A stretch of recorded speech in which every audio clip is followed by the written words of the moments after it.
Hi everyone. आज की इस वीडियो में हम करेंगे एक्सरसाइज 2.5 क्वेश्चन नंबर 15 एंड 16। ये इस चैप्टर का ये है चैप्टर 2 पॉलिनॉमियल्स और इस चैप्टर का लास्ट एक्सरसाइज के लास्ट 2 क्वेश्चंस हैं। ठीक है, तो ये क्वेश्चन बहुत डिफरेंट है। पहले क्वेश्चन को समझ लेते हैं और ये इम्पॉर्टेंट क्वेश्चन भी है एग्जामिनेशन पॉइंट ऑफ व्यू से। तो यहाँ देखो, इन्होंने बोला give possible expressions for the length and breadth of each of the following rectangles in which the areas are given।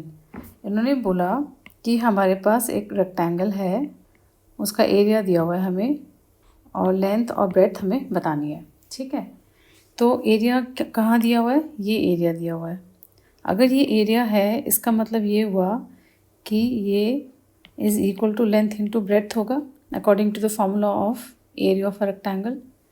तो अगर मैं इस एक्सप्रेशन को फैक्टराइज कर दूँ तो लेंथ और ब्रेड्थ मालूम पड़ जाएगी। तो एक तरीके से ये फैक्टराइजेशन का ही क्वेश्चन है, इसको कहने का तरीका अलग है, जिससे कि ये बात आपको खुद सोचनी है कि हाँ फैक्टराइजेशन होगी। ठीक है, सो 25a² माइनस 35a प्लस 12, इसको हम स्प्लिटिंग में मिडिल टर्म से कर सकते हैं फैक्टराइज। तो हमें करना क्या होगा, हमें ये फर्स्ट टर्म और लास्ट टर्म इनको रफ कॉलम में हम लिख लेते हैं 25 इंटू 12, इसके हम फैक्टर्स निकाल लेते हैं 5 इंटू 5 इंटू 3 इंटू 4। अब हम ऐसे दो कॉम्बिनेशंस ढूंढते हैं जिनको मल्टीप्लाई करने से तो फिर से यही आए, बट जिनको ऐड करने से -35 मिल जाए। तो जब हम 15 और 20 यानी कि 20 इंटू 15 करें तो भी यही आएगा, और इनको ऐड करने से +35 आ रहा है। तो उसके लिए हम क्या करेंगे, -20 एंड -15 ले लेते हैं। तो अभी भी यही आ रहा है, बट -20 और -15 को ऐड करने से -35 भी मिल रहा है। तो ये दो नंबर्स हमें सूट करते हैं। तो हम यहाँ पे लिख देते हैं 25a² minus 20a minus 15a plus 12। ठीक है, अब हम 5a कॉमन ले लेते हैं, तो ये हो गया 5a माइनस 4 एंड यहाँ से कॉमन लिया 3, तो 5a minus 4। So this becomes 5a minus 3 and 5a minus 4। ठीक है, तो एक तरह से हमारे पास ये लेंथ, ये ब्रेड्थ, या फिर ये लेंथ या ये ब्रेड्थ। तो हमें ये तो मालूम नहीं इसमें से लेंथ कौन सी है, ब्रेड्थ कौन सी है। तो हम इसके लिए क्या करेंगे, हम ऐसे लिख देते हैं।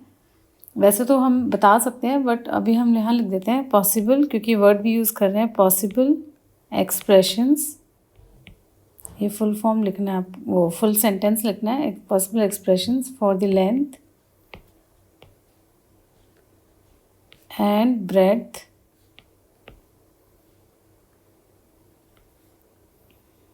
Are 5a minus 3 and 5a minus 4।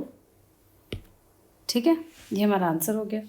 अब ऐसे ही हम पार्ट 2 करेंगे। पार्ट 2 में दिया हुआ है 35y² प्लस 13y माइनस 12।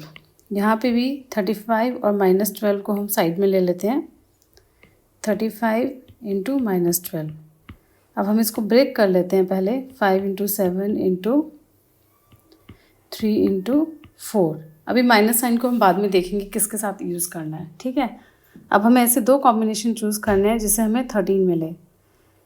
तो अगर हम 5 इंटू 3 को कंबाइन कर लें और 7 इंटू 4 को करें तो 28 और 15 मिल रहा है। ठीक है, और अगर हमें क्योंकि प्लस साइन चाहिए यहाँ पे, तो हम बड़े नंबर के साथ प्लस रखते हैं और छोटे के साथ माइनस रखते हैं। अब देखते हैं, इन्हें मल्टीप्लाई करने से ही सेम आ गया और इनको ऐड करने से भी +13 आ रहा है। तो ये दोनों हमें कन्वीनियंट है, हमें सूटेबल है।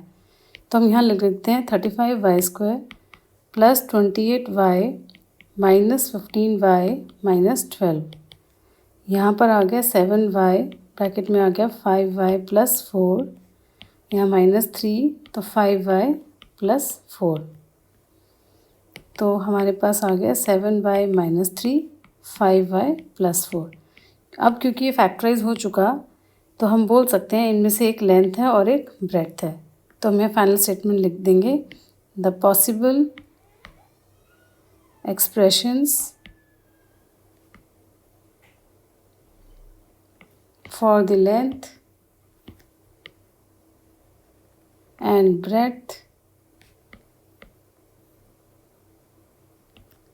are 7 minus 3 and 5y plus 4।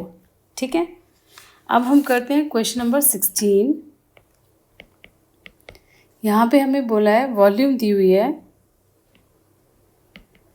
3x² minus 12x। अब ये जो वॉल्यूम दी है इस यहाँ पे क्या बोल रहे हैं, एक क्यूब है। ठीक है, क्यूब है हमारे पास और हमें इस क्यूब की क्यूबॉइड है। इस क्यूबॉइड की लेंथ, ब्रेड्थ और हाइट बतानी है।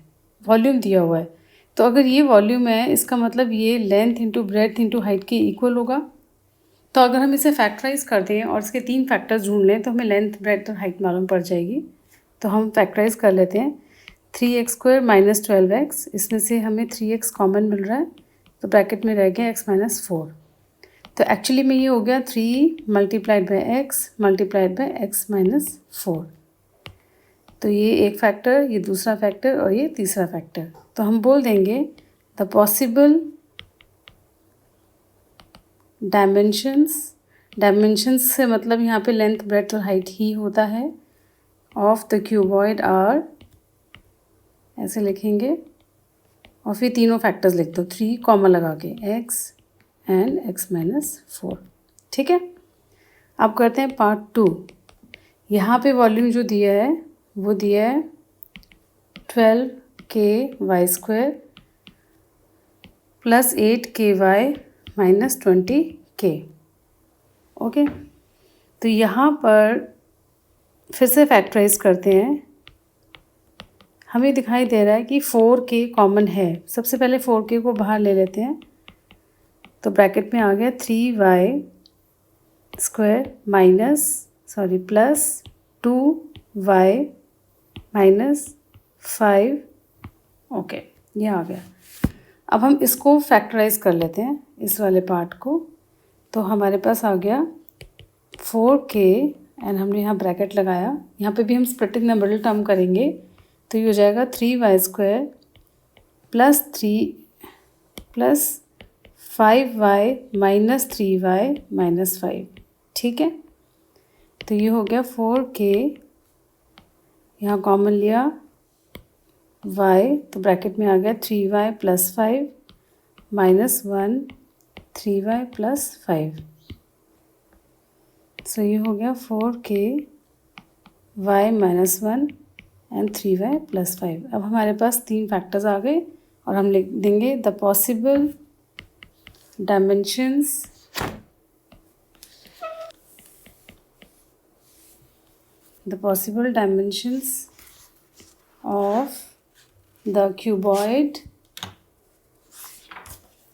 of the cuboid are,